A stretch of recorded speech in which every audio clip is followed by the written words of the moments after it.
ॐ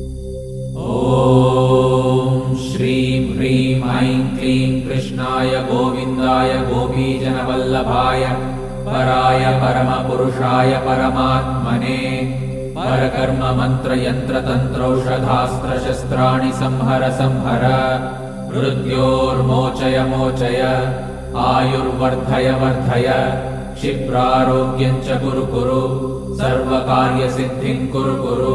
ॐ नमो भगवते महासुदर्शनाय दीप्त्रे ज्वालापरिवृताय सर्वारिष्टविनाशाय सर्वसम्पत्कराय सर्वदिक्शोभनकराय सहस्रज्वालाय परमात्मने परब्रह्मणे परञ्ज्योतिषे हुं फट् स्वाहा।